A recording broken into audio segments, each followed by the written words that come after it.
الذين يؤمنون بالغيب ويقيمون الصلاة ومما رزقناهم ينفقون. Sura Al Baqarah, verse 3, describes the characteristics of the muttaqin, those who are mindful of Allah, as those who believe in the unseen, establish prayer, and spend from what Allah has provided for them.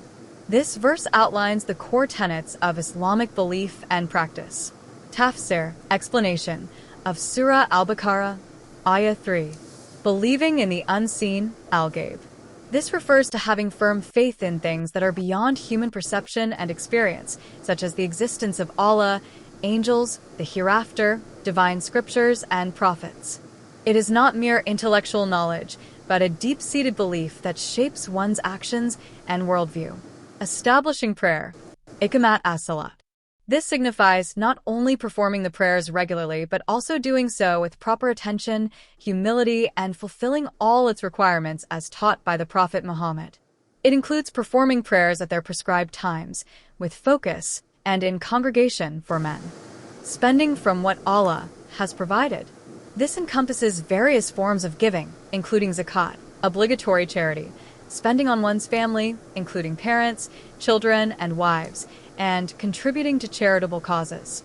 It emphasizes the importance of generosity and sharing one's wealth with others, as well as utilizing one's time, knowledge, and other resources for the benefit of others and for Allah's cause. Tafsir Quran in English, Baqarah 1-5, Lesson 2. Essentially, this verse highlights the interconnectedness of faith, worship, and social responsibility in Islam. It lays the foundation for a life lived in accordance with Allah's guidance and with a deep awareness of His presence and commandments. The characteristic qualities of the God-fearing, suggesting that these are the people who have received guidance, whose path is the straight path, and that he who seeks the straight path should join their company, adopt their beliefs and their way of life. For those who believe in the existence of that which is beyond the reach of perception, who establish prayer and spend out of what we have provided them. This is the second prerequisite for deriving benefit from the Quran. Ghaib signifies the verities which are hidden from man's senses and which are beyond the scope of man's ordinary observation and experience, for example, the existence and attributes of God, the angels, the process of revelation, paradise, hell, and so on.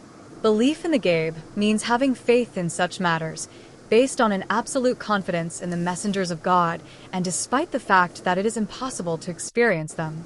According to this verse, Quranic guidance can prove helpful only to those prepared to affirm the truths of the suprasensory realm.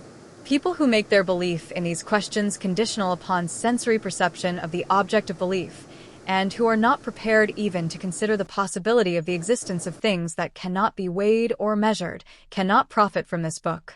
This is the third requirement. It is pointed out that those to whom belief means merely the pronouncement of a formula, who think that a mere verbal confession of faith is enough and that it makes no practical demands on them, can derive no guidance from the Quran. To benefit from the Quran, it is essential that a man's decision to believe should be followed immediately by practical obedience to God. Prayer is the first and continuing sign of practical obedience. No more than a few hours can pass after a man has embraced Islam than the muadhin calls to prayer, and it becomes evident whether or not the profession of faith has been genuine. Moreover, the muadhin calls to prayer 5 times every day, and whenever a man fails to respond to his call, it becomes clear that he has transgressed the bounds of practical obedience. An abandonment of prayer amounts to an abandonment of obedience. Obviously, if a man is not prepared to follow the directives of his guide, it is immaterial whether or not true guidance is available to him. It should also be noted that the expression establishment of prayer has a wider meaning than mere performance of prayer. It means that the system of prayer should be organized on a collective basis.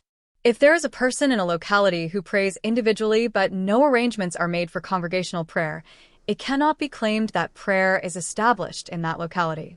This, the fourth prerequisite for a person to benefit from the Quran, demands that the person concerned should neither be niggardly nor a worshipper of money. On the contrary, he should be willing to pay the claims on his property of both God and man, and should not flinch from making financial sacrifices for the sake of his convictions. الذين يؤمنون بالغيب ويقيمون الصلاة ومما رزقناهم ينفقون